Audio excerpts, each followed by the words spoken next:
Enfermedad por reflujo gastroesofágico. Contenido. Hablaremos de la definición, la fisiopatología, los síntomas, el diagnóstico diferencial, tratamiento, complicaciones y conclusiones. La definición de la enfermedad por reflujo gastroesofágico es la condición patológica que aparece cuando el reflujo del contenido del estómago produce síntomas molestos y o complicaciones. Esta definición es independiente de la existencia de lesiones que se ven bajo la endoscopía o de la naturaleza del material refluido, que puede ser un material ácido, un ácido débil, alcalino, líquido, sólido o gaseoso.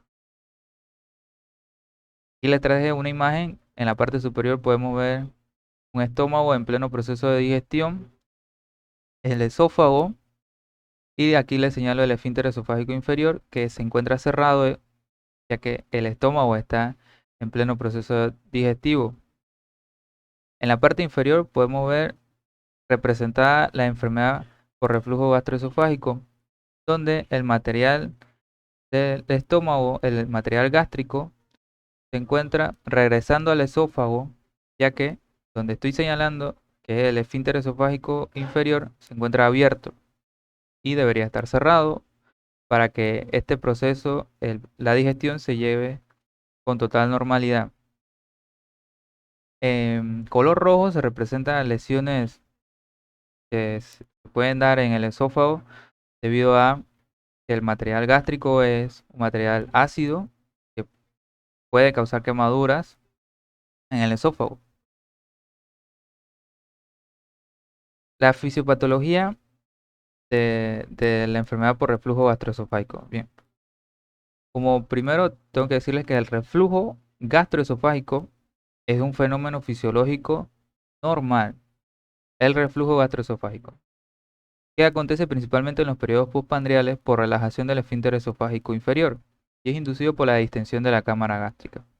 Ahora bien, el reflujo gastroesofágico es compensado por el pH básico de la saliva deglutida y por el peristaltismo distal esofágico, que acelera el aclaramiento del material refluido. La fisiopatología de la enfermedad por reflujo gastroesofágico es multifactorial. El problema esencial es la incontinencia de la barrera de la unión esófago-gástrica. Hay tres mecanismos por los cuales se explica la fisiopatología de esta enfermedad. Número uno, el exceso de relajaciones transitorias del esfínter esofágico inferior, que es el mecanismo más frecuente por el que se da. Número 2, alteraciones del esfínter esofágico inferior, que pueden ser debido a una hipotonía basales, acortamiento de las paredes del esfínter o una situación inadecuada, ya sea por una hernia del hiato. Y el tercer mecanismo por el que se explica la fisiopatología es el incremento de la presión intraabdominal, que es de especial relevancia en pacientes con obesidad central y que levantan mucho peso en sus actividades cotidianas. Hay factores externos que pueden incrementar el reflujo al disminuir la presión del esfínter esofágico inferior, como lo son alimentos y fármacos. Entre los alimentos tenemos las comidas grasas, el tabaco, el alcohol, chocolate y los picantes. Entre los fármacos están los antagonistas de los canales de calcio, los anticolinérgicos, las santinas y las benzodiazepinas. Hay que hacer especial mención a la hernia de hiato, que es la protrusión del estómago a través del hiato diafragmático, ya que este es un factor que puede favorecer a la enfermedad por reflujo gastroesofágico. ¿Por qué? Porque condiciona la pérdida del esfuerzo de los pilares diafragmáticos, crea un reservorio gástrico supradiafragmático y se asocia a una disminución del tono basal del esfínter esofágico inferior. Hablaremos de los síntomas. Los principales síntomas son tres: la pirosis retroesternal, la regurgitación ácida y la disfagia. También hay síntomas poco característicos de la enfermedad por reflujo gastroesofágico, como son el dolor torácico de origen no cardiológico, la laringitis por reflujo faringoesofágico, la tos crónica debido a microaspiraciones y broncoconstricción mediada por el reflejo vagal y alteraciones del esmalte dental, que son debidas a reflujo faringoesofágico. Hago la aclaración de que la correlación entre síntomas y lesiones mucosas no es uniforme, ya que puede haber pirosis intensa sin lesiones y viceversa. El diagnóstico de la enfermedad por reflujo gastroesofágico es fundamentalmente clínico. Si los síntomas remiten bajo tratamiento médico, no es necesaria la realización de pruebas complementarias, ya que las exploraciones complementarias como la endoscopía deben quedar reservadas para determinadas circunstancias clínicas. Aquí les muestro las indicaciones para la endoscopía digestiva alta en el marco de la enfermedad por reflujo gastroesofágico. Son tres. Número uno, la presencia de síntomas de alarma, como la disfagia en aumento, anemia, pérdida de peso o vómitos. Número 2. Ausencia de respuesta a tratamiento con dosis plena de inhibidores de bomba de protones. Y número 3. Que se haga la endoscopía como un estudio previo a una cirugía antirreflujo. Ahora, no se requiere endoscopía alta en presencia de síntomas típicos de enfermedad por reflujo gastroesofágico. Y se recomienda la endoscopia solo en presencia de síntomas de alarma y para el cribado de pacientes con alto riesgo de complicaciones, según la Asociación Estadounidense de Gastroenterología. El diagnóstico diferencial que podemos tener con una enfermedad por reflujo gastroesofágico se toma en cuenta con el signo principal que presenta el paciente. Si el signo principal es la disfagia, nuestro diagnóstico diferencial puede estar orientado a una esofagitis eosinofílica. Si descartamos ya la enfermedad por reflujo gastroesofágico, la esofagitis eosinofílica se caracteriza por una disfagia intermitente e impactaciones en pacientes jóvenes y atópicos. También entraría la esofagitis por reflujo y o estenosis esofágica, el cáncer esofágico y otros trastornos motores. Si el signo principal es el dolor torácico, debemos descartar una enfermedad coronaria, esofagitis eosinofílica, esofagitis por medicamentos y trastornos motores. Aquí hago recordar que se debe descartar siempre una causa cardíaca en pacientes con dolor torácico antes de comenzar una evaluación gastrointestinal. Si nuestro signo principal es la regurgitación, nuestro diagnóstico diferencial puede estar orientado a un divertículo de Zenker que es característico en pacientes hombres mayores de 60 años de edad con disfagia concomitante. Y también entran otros trastornos motores específicos como la rumiación, los eructos supragástricos y la aerofagia. Si nuestro signo principal es la pirosis, nuestro diagnóstico diferencial puede estar orientado a una hipersensibilidad esofágica caracterizada por una pirosis asociada a reflujo ácido no patológico, una pirosis funcional que es caracterizada por una pirosis sin asociación con reflujo. Dentro del tratamiento se tienen objetivos principales a cumplir, que son tres. Número uno, la remisión de los síntomas. Número dos, la curación de las lesiones esofágicas. Y el tercer objetivo a cumplir es el control ulterior de la exposición ácida esofágica. Bien, para esto, dentro del tratamiento, tenemos tanto promoción de la educación que le podemos hacer al paciente con medidas higiénicas, dietéticas y posturales. Tenemos tratamiento farmacológico y tratamiento quirúrgico. Dentro del tratamiento, las medidas higiénicas que se recomiendan son pérdida de peso de 10% del peso total del paciente si nuestro paciente presenta obesidad. También le podemos decir que evite prendas que compriman el abdomen y que evite ingerir alimentos 3 horas antes de dormir, especialmente en pacientes con síntomas nocturnos. En las medidas dietéticas, abstenerse del tabaco y bebidas alcohólicas y evitar comidas copiosas. En las medidas posturales, le podemos recomendar que duerma del lado izquierdo y que eleve la cabecera de la cama de 15 a 20 centímetros. Ahora, como les mencioné anteriormente, hay alimentos que pueden desencadenar el reflujo, como lo son el chocolate, la cafeína, alimentos ácidos y o picantes. Sin embargo, la eliminación de rutina de estos alimentos que pueden desencadenar el reflujo no se recomienda en el tratamiento inicial de la enfermedad por reflujo gastroesofágico, porque no en todos los pacientes ocurre esto. Sobre el tratamiento farmacológico, la piedra angular son los inhibidores de la bomba de protones.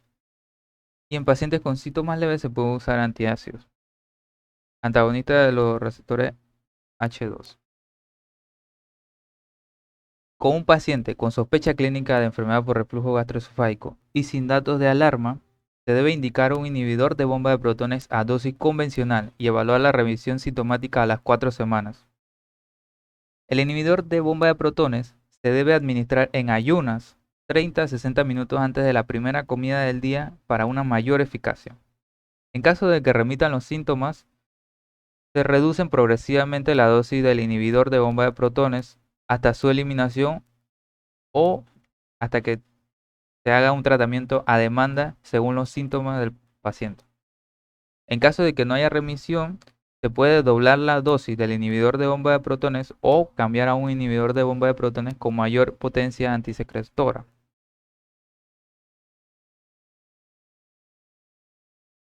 Los pacientes que no responden al inhibidor de bomba de protones deben ser remitidos a evaluación especializada. Aquí les presento una tabla, que es la tabla de dosis equivalentes de inhibidores de bomba de protones. Les presento alomeprazol, lansoprazol, pantoprazol, rabeprazol y esomeprazol. Y en la tabla pueden ver las dosis equivalentes entre cada medicina, entre cada fármaco. Los inhibidores de bomba de protones son seguros en pacientes embarazadas si están clínicamente indicados. Los riesgos potenciales de los inhibidores de bomba de protones existen y en este caso les traigo lo que recomienda las guías de la Asociación Estadounidense de Gastroenterología. Los pacientes con osteoporosis conocida pueden permanecer en tratamiento con inhibidores de bomba de protones. La preocupación por fractura de cadera y osteoporosis no debería afectar la decisión de usar inhibidores de bomba de protones a largo plazo, excepto en pacientes que tengan otros factores de riesgo de fractura de cadera. Esto es una recomendación condicional con nivel de evidencia moderado. La terapia con inhibidor de bomba de protones puede ser un factor de riesgo para la infección por Clostridium difficile y debe usarse con cuidado en pacientes que tengan este riesgo. Una recomendación moderada con nivel moderado de evidencia. Y por último, no es necesario modificar el tratamiento con inhibidores de bomba de protones en los usuarios concomitantes con clopidogrel, ya que no parece haber un mayor riesgo de eventos cardiovasculares adversos. Recomendación fuerte con alto nivel de evidencia. Seguimos con el tratamiento quirúrgico de la enfermedad por reflujo gastroesofágico, donde aparece la funduplicatura quirúrgica que se puede hacer por vía laparoscópica recomendablemente. Tiene una eficacia comparable con los inhibidores de bomba de protones. Ahora, ¿en quién se le puede indicar este tratamiento quirúrgico? Ya que no es tan usual. Este tratamiento quirúrgico está indicado en pacientes con tratamiento crónico de inhibidores de bomba de protones que no deseen seguir tomando la medicación. Pacientes que desarrollen efectos adversos a la terapia con inhibidores de bomba de protones o pacientes con síntomas graves que no responden del todo bien al tratamiento médico. Hay que tomar muy en cuenta que entre el 20 y el 50% de los pacientes que se someten a la cirugía requieren seguir tomando inhibidores de bomba de protones después de la cirugía para mantener a raya los síntomas. Los pacientes obesos que contemplan la posibilidad de una cirugía quirúrgica para solucionar la enfermedad por reflujo gastroesofágico deberían considerarse en vez de esta cirugía, la cirugía bariátrica. En específico, el bypass gástrico sería la operación preferida en estos pacientes según la Asociación Estadounidense de Gastroenterología. Por último, hablaremos de las complicaciones. Son 4 las complicaciones que pueden causar esta enfermedad por reflujo gastroesofágico en nuestros pacientes. Número 1, la esofagitis por reflujo. Incluye en este ámbito clínico a la úlcera esofágica. Se trata con dosis altas de inhibidores de bomba de protones durante 8 semanas y posteriormente se hace un control endoscópico para comprobar cicatrización y descartar esófago de Barrett. La segunda complicación es una estenosis péptica. Esta se asocia clínicamente a un reflujo grave que haya sido grave y crónico y se presenta con una sintomatología de disfagia a sólidos que coincide con una mejoría de la pirosis. Esto porque la estenosis actúa como una barrera antirreflujo. Se trata con dilatación endoscópica e inhibidores de bombas de protones de mantenimiento. La tercera complicación es el esófago de Barrett. Consiste en una sustitución del epitelio escamoso normal del esófago por epitelio cilíndrico, característicamente del estómago con metaplasia intestinal. Sin displasia, si el paciente presenta esófago de Barrett sin displasia, se le da un seguimiento endoscópico cada 3 a 5 años.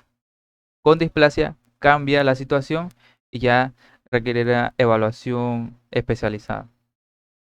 Todo paciente con esófago de Barrett debe tener control adecuado de la exposición ácida esofágica mediante inhibidores de bomba de protones a dosis doble, preferiblemente fraccionada, o mediante cirugía de antirreflujo. Si no se le puede llevar este control, este paciente, lo más probable es que vaya a adenocarcinoma esofágico, que es la cuarta complicación, el adenocarcinoma esofágico. En pacientes eh, con enfermedad por reflujo gastroesofágico que no tengan esófago de Barrett, no está indicada una endoscopía de control, a menos que presenten nuevos síntomas. Como conclusiones, tenemos tres conclusiones. La enfermedad por reflujo gastroesofágico es la condición patológica que aparece cuando el reflujo del contenido del estómago produce síntomas molestos y o complicaciones. Número 2. Los principales síntomas son la pirosis retroesternal, la regurgitación ácida y disfagia. Y número 3. La piedra angular del tratamiento farmacológico es el inhibidor de bomba de protones. Estos son los recursos utilizados de donde saqué la información para este video y aquí se acaba. Eso fue todo por mi parte. Nos vemos en el siguiente video.